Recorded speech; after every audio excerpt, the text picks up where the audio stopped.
meneliti kehidupan suku Bajo, pengembara laut yang tinggal di lautan. Suku Bajo terkenal sebagai ulung. Mereka menguasai wilayah pesisir nomor 1 di daerah Indonesia. Salah satunya di Desa Bajo, Bahari, Buton, Sulawesi Tenggara. Kehebatannya mengelana di laut lepas pun tak perlu diragukan lagi. Pelaut dari tanah Sulawesi ini bertahan di tengah laut dalam waktu yang sangat lama, dengan hanya menggunakan perahu kayu serta mengandalkan rasio bintang sebagai pengganti kompas. Perahu dengan sampan tak pernah lepas dari genggamannya. Mereka sang pengelana bertahan hidup dari laut, mencari penghasilan dari kekayaan laut seperti ikan, bintang laut, gurita, atau kerang laut. Penghasilan dari menjadi sumber kehidupan mereka untuk memenuhi kehidupan sehari-hari. Suku Bajo, atau juga dikenal sebagai orang laut atau Sea Gypsy, ini bak menyatu dengan laut. Mereka memilih tinggal di pesisir laut, jauh dari kemewahan. Rumah mereka tampak sederhana. Beberapa rumah di Desa Bajo Bahari Buton bahkan masih terbuat dari kayu. Berlantai bambu dan beratap seng dan rumbia. Mengapung di atas air laut dengan tiang-tiang kayu yang tertancap di laut.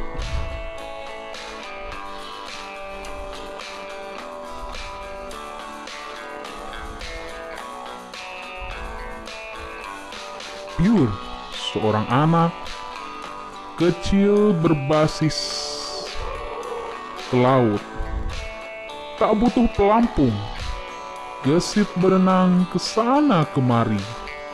Gerakannya cepat, seolah sedang berjalan di daratan. Beberapa kali penyelaman kedalaman. Kemudian sambil tersenyum muncul di permukaan. Pemandangan anak laki-laki bertelanjang dada bermain di laut ini sudah menjadi hal biasa dijumpai. Laut memang area bermain anak suku Bajo. Mereka tidak mengenal gawai. Anak-anak suku Bajo lebih memilih bermain dengan teman sebayanya. Berlarian di sana kemari, berenang dan mendayung sampan. Sejak bayi, anak-anak suku Bajo sudah akrab dengan laut. Di sini, bayi yang baru lahir dibawa ke laut dan didoakan agar menjadi pelaut yang tangguh. Bayi juga sering diayun-ayun agar terbiasa dengan ombak. Laut seolah menyatu di setiap orang suku Bajo.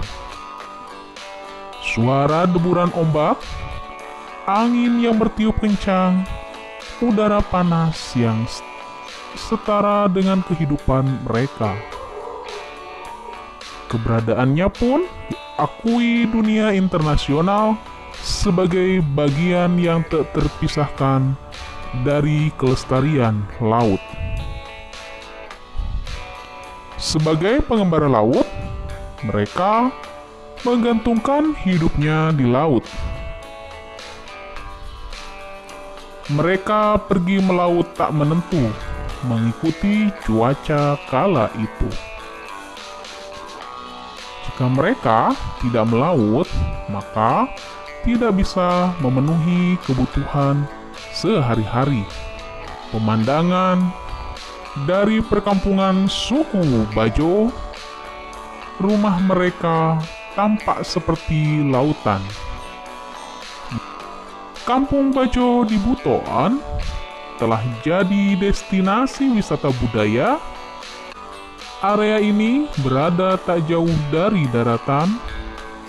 Suasana syahdu membuat kawasan ini menjadi tempat favorit untuk melihat matahari terbenam karena langsung menghadap batas cakrawala. Suku Bajo ini memang telah lama dikenal sebagai orang-orang laut yang andal.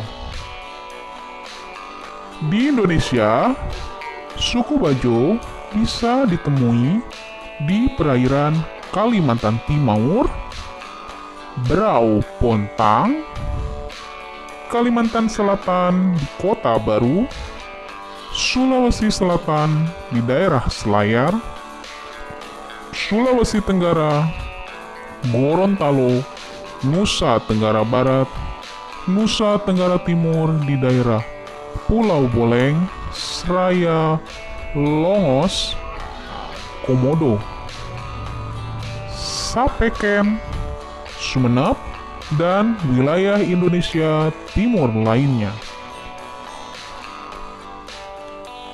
Orang Bajo dikenal lebih tahan lama menyelam di air. Mereka disebut-sebut bisa tahan sampai 13 menit di kedalaman 60 meter. Wow, cukup fantastis ya sob.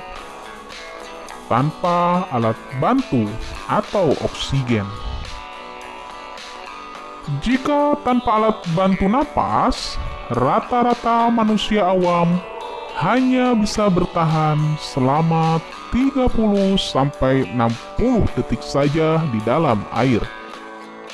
Dibandingkan dengan suku bangsa lain yang ada di Indonesia. Suku Bajo bisa bertahan di dalam laut lebih lama.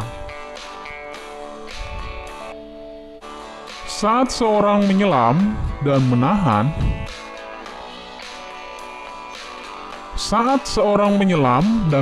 napas, maka akan terjadi reaksi, detak jantung melambat, pembuluh darah menyempit, dan limpa berkontraksi.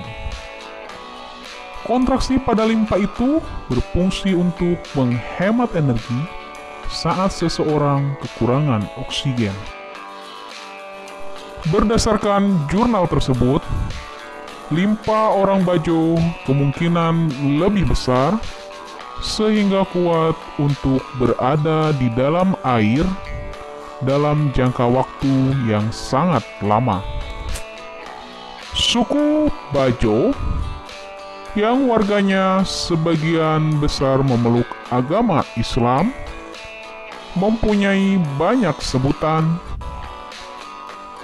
Sebagian menyebut mereka sebagai orang laut, dan orang Jawa menyebut mereka Bujus, orang Melayu menyebutnya Celates. Di perairan Selat Makassar mereka disebut Bajau atau Bajo, sementara itu mereka sendiri menyebut dirinya orang Sama. Tak hanya di Sulawesi, Indonesia, suku Bajo juga ada yang ditemukan bermukim di perairan Sabah, Malaysia, dan Tawi-Tawi, serta Mindanao. Demikianlah mengenai suku Bajo. Sampai berjumpa kembali dengan suku-suku dunia lainnya.